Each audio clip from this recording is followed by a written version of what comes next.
ಅತಂತ್ರ ಫಲಿತಾಂಶ ಸುಳಿವು ಕೊಡ್ತಾ ಇದೆ ತಮಿಳುನಾಡು. ಬದ್ಧ ವೈರಿಗಳು ಒಂದಾದ್ರೆ ನಟ ವಿಜಯ್ಗೆ ಕಷ್ಟ. ನಾನು ಅದಕ್ಕೆ ಆಗ ಮರಂಕಲ್ ಸರ್ನ ಕೇಳಿದೆ, ಈ ಒಂದು ನಾನು ಕೇಳ್ತಾ ಇರುವಂತದ್ದು ಅಬ್ನಾರ್ಮಲ್ ಆದಂತ ಒಂದು ಸಿಚುವೇಶನ್ ಆದ್ರೂ ಕೂಡ ಡಿಎಂಕೆ ಎಐಡಿಎಂಕೆ ಏನಾದ್ರೂ ಒಂದಾಗೋ ಚಾನ್ಸಸ್ ಇದೆಯಾ ಅಂತ ಹೇಳ್ಕೊಂಡು, ಬಟ್ ಅಲ್ಲಿ ಎಐಡಿಎಂಕೆ ಜೊತೆಗೆ ಬಿಜೆಪಿ ಇರುವಂತ ಕಾರಣಕ್ಕಾಗಿ ಸಾಧ್ಯನಾ ಅದು? ಏನು ಅಂತಂದ್ರೆ ಬಹುಶಃ ಈಗಲೂ ಕೂಡ ಅಂತ ಸಂದರ್ಭ ಸೃಷ್ಟಿ ಆಗ್ಲಿಕ್ಕಿಲ್ಲ ಅಂತ. ಯಾಕೆಂತಂದ್ರೆ ಈಗ ಅತ್ಯಂತ ದೊಡ್ಡ ಪಕ್ಷವಾಗಿ ಹೊರಹೊಮ್ಮಿರುವಂತ ಟಿವಿಕೆಗೆ ಮೊದಲ ಕರೆ ಹೋಗುತ್ತೆ. ಅವ್ರಿಗೆ ತುಂಬಾ ಬೆಂಬಲ ಕೊಡಕ್ಕೆ ಈಗಾಗಲೇ ಸಾಲುಗಟ್ಟು ನಿಂತ್ಕೊಂಡಿದ್ದಾರೆ. ಯಾಕಂದ್ರೆ ಗೆದ್ದಿರುವಂತವ್ರು 100 ಗಡಿ ದಾಟಿರುವಂತವ್ರು ಅತ್ಯಂತ ಸಹಜ. ಆಮೇಲೆ ಇವರು ಈ ಎಣ್ಣೆ ಸೀಗೆಕಾಯಿ ಸೇರ್ಕೊಂಡು ಮಾಡುವಂತದ್ದು ಅಷ್ಟರಲ್ಲೇ ಇದೆ. ಅಂದ್ರೆ ಇವರೇ ಬೆಟ್ರು, ಒಳ್ಳೆ ಇಲ್ಲ ಗಾಣದ ಎಣ್ಣೆ ಇದೇ ಬೆಟ್ರು ಅಲ್ಲ. ಅಂದ್ರೆ ರವಿಕುಮಾರ್ ಸರ್, ಒಂದು ಪಾಸಿಬಿಲಿಟೀಸ್ ಗೆ ಏನಾದ್ರು ಯೋಚನೆ ಮಾಡಿದ್ರೆ, ಈಗ ನಾವಿಬ್ರು ಇದೀವಿ, ಮೂರನೇವನ್ನ ಯಾಕೆ ನಾವು ಕರ್ಕೊಳ್ಳೋದು? ಈಗ ತಮಿಳ್ನಾಡಲ್ಲಿ ಹಾಗೆ ಇದ್ದಿದ್ದಲ್ವ, 2 ಪ್ರಮುಖವಾದಂತ ಸ್ಥಳೀಯ ಪಕ್ಷಗಳಿದ್ವು.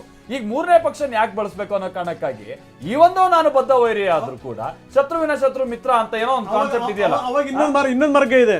ಈ 3ರಲ್ಲಿ ಯಾವ ದುರ್ಬಲ ಇರ್ತಾರಲ್ಲ ಅವ್ರನ್ನ ತುಳಿದು ಬಿಡೋದು ಅಂತ. ಅಲ್ಲ ನಾನು ಹೇಳೋದು, ಈಗ ನೀವು ತಮಿಳುನಾಡಿನ ಜನರ ಮೈಂಡ್ ರೀಡ್ ಮಾಡಿದ್ರೆ ಅವರು ದೇ ಆರ್ ವಿತ್ ವಿಜಯ್ ಜೊತೆ ಇರೋದ್ರಿಂದ ಅವರಿಗೆ ಅವಕಾಶ ಕೊಡಬೇಕು ಗವರ್ಮೆಂಟ್ ಮಾಡಕ್ಕೆ. ಇವರು ಶತ್ರುಗಳ ಜೊತೆ ಒಂದಾಗಿ ಅಧಿಕಾರ ಮಾಡಿದ್ರೆ ಸಮಯ ಸಾಧಕತನ ಆಗುತ್ತೆ, ಜನನೂ ಒಪ್ಪೋದಿಲ್ಲ. ಹೌದಲ್ಲ, ಜನನೇ ಒಪ್ಪೋದಿಲ್ಲ. ವಿಜಯ್ ಜೊತೆ ಇದ್ದಾರೆ, ಬಟ್ ಐಡಿಯಾಲಜಿಕಲಿ ವಿಜಯ್ ಜೊತೆ ಇದಾರೋ ಇಲ್ಲೋ ಗೊತ್ತಿಲ್ಲ.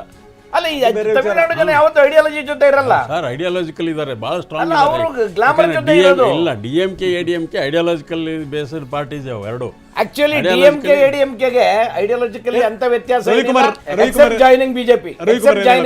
ಆಕ್ಚುಲಿ ಸಿಪಿಐ, ಕಾಂಗ್ರೆಸ್, PMK ಇವೆಲ್ಲ ಸೇರಿಬಿಟ್ಟು ಅವ್ರ ಮೆಜಾರಿಟಿ ಆಗ್ತಾರೆ. ಹೌದು ಸರ್. ಆದ್ರೆ ಅವರಿಗೆ ಸೈದ್ಧಾಂತಿಕವಾಗಿ ಏನಾದ್ರು ಅಡೆತಡೆಗಳಿದ್ರೆ ನನ್ನ ಪ್ರಕಾರ ಇವರು ಹೋಲ್ ಪಾರ್ಟಿ, ಇಡೀ ಪಾರ್ಟಿನೇ ಅಲ್ಲಿ ಹೋಗಿ ಮರ್ಜ್ ಆಗೋ ಸಂಖ್ಯೆ ಇದಾವೆ. 3, 4. ರವಿಕುಮಾರ್ಜಿ, ಒಂದ್ ಸಂಗತಿ ಹೇಳ್ತೀನಿ, ಏನೂ ಇಲ್ದೇನೆ ಇವರು ಇಲ್ಲಿ ತನಕ 110 ತನಕ ಬಂದಿದ್ದಾರೆ ಅಂತಂದ್ರೆ ಅದ್ರ ಶಕ್ತಿ ಸಾಮರ್ಥ್ಯ ಏನು ಅನ್ನೋದು ಬೇರೆ ನಾಯಕರಿಗೆ ತುಂಬಾ ಚೆನ್ನಾಗಿ ಅರ್ಥ ಆಗಿರುತ್ತೆ. ಮುಂದೆ ಏನು ಅಂತಂದ್ರೆ ಇವ್ರ ಜೊತೆ ಗುರುತಿಸ್ಕೋಬೇಕು ಅಂತ ಕಾಯುವಂತವ್ರು ಕೂಡ ಬಹಳ ಜನ ಇರ್ತಾರೆ ಸರ್. ಹಾಗಾಗಿ ಇದರಿಂದ ಸ್ಪಷ್ಟವಾಗ್ತಿರೋದೇನು ಅಂತ ಹೇಳಿದ್ರೆ ಅವ್ರ ಜೊತೆನಲ್ಲಿ ಈಗಲೇ ಅನೇಕರು ತುದಿಗಾಲ ಹೋಗೋದಕ್ಕೆ.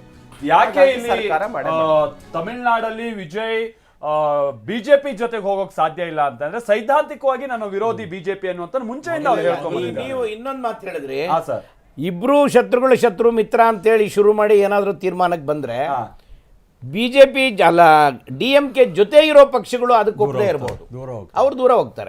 ಹಾಗೆ ಎಡಿಎಂಕೆ ಜೊತೆಲಿ ಇರೋರು ಅದನ್ನ ಒಪ್ಪದೆ ಹೋಗ್ಬಹುದು. ಆಮೇಲೆ ವಿಜಯ್ ಏನಾದ್ರು ಬಿಜೆಪಿನ ಒಪ್ಕೊಳ್ಳೋದಾದ್ರೆ ಬಿಜೆಪಿ ಜೊತೆ ಅಲಿಯನ್ಸ್ ಮಾಡ್ಕೊಂಡು ಇವನ್ನೆಲ್ಲರೂ ಆಚೆ ಇಡ್ಬೋದು. ಬಟ್ ಅದಕ್ಕೂ ಸಾಧ್ಯತೆ ಇಲ್ಲ. ಎಲೆಕ್ಷನ್ ಕಮಿಷನ್ ಅನೌನ್ಸ್ ಮಾಡಿರುವಂತ ರಿಸಲ್ಟ್ ಪ್ರಕಾರವಾಗಿ ಬಿಜೆಪಿ ಎಲ್ಲೂ ಕೂಡ ಇಲ್ಲಿ ನಂಬರ್ಸ್ ಇಲ್ಲ.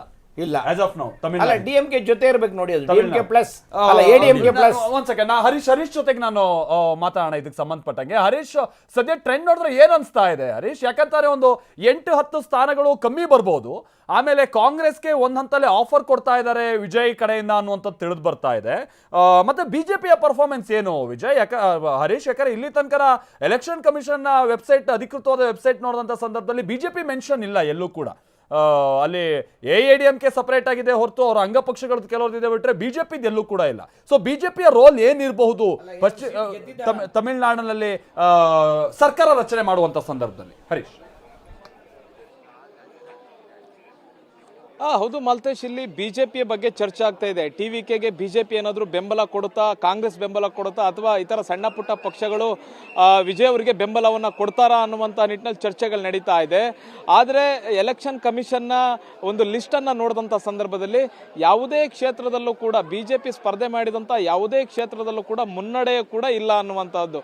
ಯಾವುದೇ ಕ್ಷೇತ್ರದಲ್ಲಿ ಗೆಲುವು ಕೂಡ ಇಲ್ಲ, ಮುನ್ನಡೆ ಕೂಡ ಇಲ್ಲ. ಹಾಗಾಗಿ ಬಿಜೆಪಿ ಈಗ ಟಿವಿಕೆಗೆ ಬೆಂಬಲ ಕೊಡುವಂತಹ ಸಾಧ್ಯತೆ ಇಲ್ಲ, ಅಂದ್ರೆ ಆ ವಿಚಾರನೇ ಬರೋದಿಲ್ಲ. ಈಗ 4 ಕ್ಷೇತ್ರಗಳಲ್ಲಿ ಕಾಂಗ್ರೆಸ್ ಮುನ್ನಡೆಯನ್ನ ಸಾಧಿಸಿರುವಂತಹದ್ದು. ಬಹುತೇಕ ಆ 4 ಕ್ಷೇತ್ರಗಳಲ್ಲಿ ಕಾಂಗ್ರೆಸ್ ಗೆಲ್ಲಬಹುದು. ಈ 4 ಕ್ಷೇತ್ರಗಳಲ್ಲಿ ಗೆಲ್ಲುವಂತ ಅಭ್ಯರ್ಥಿಗಳು ಇವ್ರಿಗೆ ಟಿವಿಕೆಗೆ ಬೆಂಬಲವನ್ನ ಕೊಡುವಂತ ಸಾಧ್ಯತೆ ಇದೆ. ಇನ್ನು PMK ಕೂಡ 4ರಿಂದ 5 ಕ್ಷೇತ್ರಗಳಲ್ಲಿ ಮುನ್ನಡೆಯನ್ನ ಸಾಧಿಸಿರುವಂತಹದ್ದು. DMDK 1 ಕ್ಷೇತ್ರದಲ್ಲಿ ಇದೆ. ಹೀಗೆ VCK ಕೂಡ 1 ಕ್ಷೇತ್ರದಲ್ಲಿ ಮುನ್ನಡೆಯನ್ನ ಸಾಧಿಸಿದೆ. ಇವರೆಲ್ಲರೂ ಸೇರಿ ಸಣ್ಣ ಪುಟ್ಟ ಪಕ್ಷಗಳು ಟಿವಿಕೆಗೆ ಬೆಂಬಲವನ್ನು ಕೊಡಬಹುದು. ಯಾಕಂತಂದ್ರೆ TVKಗೆ ಅತ್ಯಂತ ದೊಡ್ಡ ಪಕ್ಷವಾಗಿ ಹೊರಹೊಮ್ಮಿದೆ. ಆ ಒಂದು ಪಕ್ಷದ ನೆರಳಿನಲ್ಲಿ ಇವುಗಳು ಕೂಡ ಹೋಗಿ ಅಧಿಕಾರವನ್ನು ಹಿಡಿಯುವಂಥ ಸಾಧ್ಯತೆ ಇದೆ. ಇನ್ನು ಬಹು ಮುಖ್ಯವಾಗಿ TVK ಪಕ್ಷದ ಈಗಾಗಲೇ ನಾಯಕರುಗಳು ವಿಜಯ್ ಅವರು ಈಗ ಅನೇಕ ಸುತ್ತಿನ ಮಾತುಕತೆಗಳನ್ನು ಮಾಡ್ತಾ ಇದ್ದಾರೆ ತಮ್ಮ ನಿವಾಸದಲ್ಲಿ ಅನ್ನುವಂತಹದ್ದು. ಈಗ 110 ತನಕ ಏನಾದರೂ TVK ಗೆದ್ದಿದೆ, ಅದರಲ್ಲಿ ಇನ್ನ 8 ರಿಂದ 10 ಸ್ಥಾನಗಳನ್ನು ಸರ್ಕಾರ ರಚನೆ ಮಾಡಲಿಕ್ಕೆ ಬೇಕಾಗುತ್ತೆ. ಹಾಗಾಗಿ ಯಾವ್ಯಾವೆಲ್ಲ ಪಕ್ಷಗಳ ಬೆಂಬಲವನ್ನು ಪಡಿಬಹುದು ಅನ್ನುವಂಥ ಚರ್ಚೆ ಒಂದ್ ಕಡೆ ಇದೆ. ಇನ್ನು ಕಡೆ CPM ಕೂಡ CPI 3 ಸ್ಥಾನಗಳನ್ನ ಗೆದ್ದಿರುವಂತಹದ್ದು, ಮುನ್ನಡೆಯನ್ನ ಸಾಧಿಸಿರುವಂತಹದ್ದು. CPI 1 ಸ್ಥಾನದಲ್ಲಿ ಮುನ್ನಡೆಯನ್ನು ಸಾಧಿಸಿದೆ. ಈ ಕಮ್ಯುನಿಸ್ಟ್ ಪಾರ್ಟಿಗಳೇನಾದ್ರೂ TVKಗೆ ಬೆಂಬಲವನ್ನ ಕೊಡ್ತಾರ? ಕಾಂಗ್ರೆಸ್, ಕಮ್ಯುನಿಸ್ಟ್ ಪಕ್ಷಗಳು, PMK, VCK ಈ ತರದ ಯಾವ್ದಾದ್ರು ಪಕ್ಷಗಳು TVKಗೆ ಬೆಂಬಲ ಕೊಡ್ತಾರ ಅನ್ನುವಂತಹದ್ದು.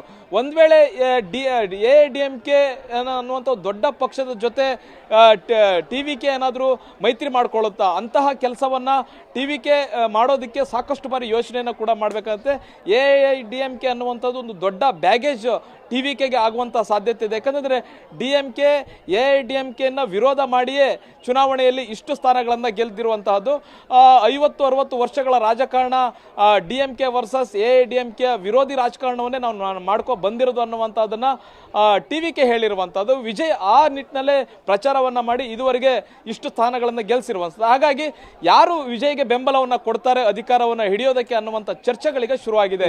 ಓಕೆ, ಧನ್ಯವಾದ ತಮ್ಮೆಲ್ಲ ಮಾಹಿತಿಗೆ. ಬಹುಶಃ ಈ ಬೆಂಬಲ ವಿಚಾರಕ್ಕೆ ಸಂಬಂಧಪಟ್ಟಂಗೆ ಬಹಳ ಕಗ್ಗಂಟಾಗ್ಲಿಕ್ಕೆ ಸಾಧ್ಯ ಇಲ್ಲ. ಯಾಕಂದ್ರೆ ಇಷ್ಟೊಂದೆಲ್ಲವೂ ಕೂಡ 100ರ ಗಡಿ ದಾಟಿರುವಂತಹ ವಿಜಯ್ಗೆ ಬೆಂಬಲ ತೆಗೆದುಕೊಳ್ಳುವಂಥದ್ದು ಬಹಳ ಒಂದು ದೊಡ್ಡ ಸಂಗತಿ ಆಗಲ್ಲ. ಹಿಂಗಾಗಿ ಏನಂತಂದ್ರೆ ಎಲ್ಲ ತುಂಬಾ ಆಪ್ಷನ್ಸ್ಗಳು ಓಪನ್ ಇದೆ. Sir, what is your last word? ತುಂಬಾ ಸಂಕ್ಷಿಪ್ತವಾಗಿ. ಅಲ್ಲ, ಈಗ ತುಂಬಾ ಸಂಕ್ಷಿಪ್ತವಾಗಿ TVK ಸರ್ಕಾರವನ್ನ ಮಾಡುತ್ತೆ, ಅದ್ರ ಬಗ್ಗೆ ಏನ್ ಡೌಟ್ ಇಲ್ಲ. ಯಾಕೆಂದ್ರೆ ಸಣ್ಣ ಪುಟ್ಟ ಪಕ್ಷಗಳು ಸಾಕಷ್ಟು ಇದಾವೆ, ಬಹಳ ದೊಡ್ಡ ಏನ್ ಸಮಸ್ಯೆ ಆಗೋದಿಲ್ಲ, ಆಗಲ್ಲ. 109 ಇನ್ನು ಎರಡನೇದು ತಮಿಳ್ನಾಡು ಬಿಟ್ರೆ ಇನ್ನು ಉಳಿದಿರ್ತಕ್ಕಂಥದ್ದು ಎಲ್ಲದಕ್ಕೂ ಕ್ಲಿಯರ್ ಇದೆ. ಕೇರಳದಲ್ಲಿ ಇಷ್ಟೊಂದು ದೊಡ್ಡ ಪ್ರಮಾಣದಲ್ಲಿ ಕಾಂಗ್ರೆಸ್ ಗೆದ್ದಿದೆ, ಅವ್ರು ಮಾಡ್ತಾರೆ. ವೆಸ್ಟ್ ಬೆಂಗಾಲಲ್ಲಿ ಮತ್ತು ಅಸ್ಸಾಂನಲ್ಲಿ, ಪುದುಚೇರಿನಲ್ಲಿ ಭಾರತೀಯ ಜನತಾ ಪಾರ್ಟಿ ಸರ್ಕಾರವನ್ನು ನಡೆಸುತ್ತೆ. ನಮ್ದು ನಿರೀಕ್ಷೆಯೂ ಕೂಡ ಅಷ್ಟೇ ಇತ್ತು. ಈ 3 ರಾಜ್ಯಗಳಲ್ಲಿ ನಮ್ಮ ಸರ್ಕಾರ ಬರುತ್ತೆ. ವೆಸ್ಟ್ ಬೆಂಗಾಲಲ್ಲಿ 100 ಬಂದೇ ಬರುತ್ತೆ ಅನ್ನುವಂಥದ್ದಿತ್ತು. ಹಾಗಾಗಿ ನಾನು ನಮ್ಮ ನರೇಂದ್ರ ಮೋದಿಜಿ ಅವರಿಗೆ, ನಮ್ಮ ಹೆಮ್ಮೆಯ ಪ್ರಧಾನಮಂತ್ರಿಗಳು ಅಮಿತ್ ಶಾ ಅವರಿಗೆ ಮತ್ತು ಅಲ್ಲಿನ ಜನತೆಗೆ ನಾನು ಈ ಸಂದರ್ಭದಲ್ಲಿ ಮತ್ತು ನಮ್ಮ ಕಾರ್ಯಕರ್ತರಿಗೆ ಅಭಿನಂದನೆಯನ್ನು ಸಲ್ಲಿಸ್ತೀನಿ. Okay sir, okay, thank you very much sir. ಕೊನೆಯದಾಗಿ ಏನಂತೀರಿ ಸರ್? ಕೊನೆಯದಾಗಿ ವೆಸ್ಟ್ ಬೆಂಗಾಲ್ ಗೆದ್ದದ್ದು ಗ್ರೇಟ್ ಇದು ಅಚೀವ್ಮೆಂಟ್ BJP. ಇನ್ನೊಂದು ಪೊಲಿಟಿಕಲ್ ಚೇಂಜಸ್ ಭಾಳ ಬರ್ತದೆ ಮುಂದಿನ ದಿನದಾಗ. ನಾರ್ತ್ ಇಂಡಿಯಾ ಫುಲ್ ಅವರು BJP ಗೆದ್ದಂಗೆ ಆಗಿಬಿಡ್ತು. ಸೊ ಬೆಂಗಾಲ್ ಗೆಲ್ಲೋದು ದೊಡ್ಡ ಸಾಹಸ, ಅದು ಹಿಸ್ಟಾರಿಕ್ ವಿನ್. ಅದು ಆ ಹಿಸ್ಟಾರಿಕ್ ವಿನ್ನಿಂದ from there how prime minister and Amit Shah will take the BJP to higher levels ಎಂಬುದು ಮುಖ್ಯ. ಈಗ ಬೆಂಗಾಲ ಗೆದ್ದ ಮೇಲೆ ದಕ್ಷಿಣ ಭಾರತದಾಗ ಇನ್ನು ಮುಂದಿನ ದಿನದಾಗ BJP ಬೇರೂರೋದು ಏನು ದೊಡ್ಡ ವಿಷಯ ಅಲ್ಲ. ದಕ್ಷಿಣ ಭಾರತದಲ್ಲಿ ಬೆಂಗಾಲ್ ಸೀರಿಯಸ್ಲಿ ದೇ ಫಾಟ್. ತನು ಮನ ಧನ ಎಲ್ಲ ಹಾಕಿದ್ರು. 1 ವರ್ಷದಿಂದ ದೇ ವರ್ಕ್ಡ್ ಇಟ್.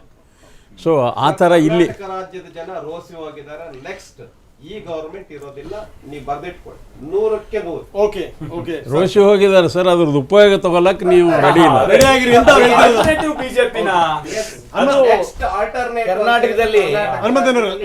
ಕರ್ನಾಟಕದಲ್ಲಿ BJPನ ಆಲ್ಟರ್ನೇಟಿವ್ ಇಲ್ದಂಗೆ ಮಾಡಿರೋದು ಕಾಂಗ್ರೆಸ್ನವ್ರೆ. ಯಾಕೆಂದ್ರೆ ಇಲ್ಲಿದ್ದಂಥ ಒಂದು JDU ಅಂತ ಒಂದು ಪಕ್ಷ ಇತ್ತು, ಆಲ್ಟರ್ನೇಟಿವ್ ಅಂತ ಇತ್ತು. ಕಾಂಗ್ರೆಸ್ ಇಲ್ದಿದ್ರೆ ಅದು ಅಧಿಕಾರಕ್ಕೆ ಬರೋಕ್ಕೆ ಎಲ್ಲ ಅವಕಾಶಗಳಿದ್ವು. ಅದನ್ನು ಒಡೆದು ಚೂರು ಮಾಡಿ ಕಾಂಗ್ರೆಸ್ ಪಕ್ಷಕ್ಕೆ ಸೇರಿಸ್ಕೊಂಡು BJP ನೇರ ಎನಿಮಿ ಮಾಡ್ಕೊಂಡು ಕೂತಿರೋದು ಅವರೇ. ಅದರಿಂದ ಆಲ್ಟರ್ನೇಟಿವ್ BJPಗೆ ಕೊಡ್ಬೇಕು. ಜನಕ್ಕೆ ಆಲ್ಟರ್ನೇಟಿವ್ ಎಲ್ಲಿದೆ ನೋಡಿ. ತಮಿಳ್ನಾಡಲ್ಲಿ ಆಲ್ಟರ್ನೇಟಿವ್ ಇತ್ತು, ಸೆಲೆಕ್ಟ್ ಮಾಡ್ಕೊಂಡಿದ್ದಾರೆ. ಬೇರೆ ಕಡೆ ಈ ಆಲ್ಟರ್ನೇಟಿವ್ ಇರಲಿಲ್ಲ. ಪಶ್ಚಿಮ ಬಂಗಾಳದಲ್ಲಿ ಇರಲಿಲ್ಲ, ಕೇರಳದಲ್ಲಿತ್ತು, ಪುದುಚೇರಿಲಿ ದ ರಿಟರ್ನ್ ಬ್ಯಾಕ್, ಮತ್ತೆ ವಾಪಸ್ ಬಂದಿದ್ದಾರೆ. ಅಸ್ಸಾಂ ಬಿಡಿ, ಅದು BJP ಬರ್ತದೆ ಅನ್ನೋ ಸುಳ್ಳು ಬಿತ್ತಲ್ಲಿ.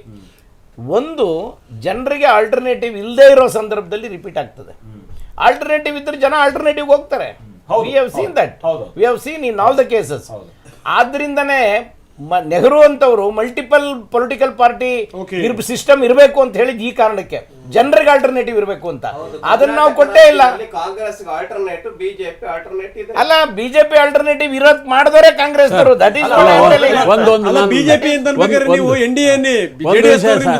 ಒಂದು ವಿಷಯ ಸರ್, ಅದೇ ಹೇಳಕೊಟ್ಟಿದ್ದೆ. JDS ಹೇಳಕೊಟ್ಟಿದ್ದೆ. BJP ಅವರು ಅಣ್ಣಾಮಲೈ ಅಲ್ಲಿ ಹೆಂಗೆ ಹೇಳಿದ ಇಂಡಿಪೆಂಡೆಂಟ್ ಆಗಿ ಹೋಗ್ಬೇಕು ಅಂತ ಹೇಳಿ, ಆ ಥರ ಇಲ್ಲಿ ಏನಾದರೂ ಇವ್ರು ಇಂಡಿಪೆಂಡೆಂಟ್ ಹೋದ್ರೆ ಇವ್ರು ಉಳಿಗಲ್ಲ.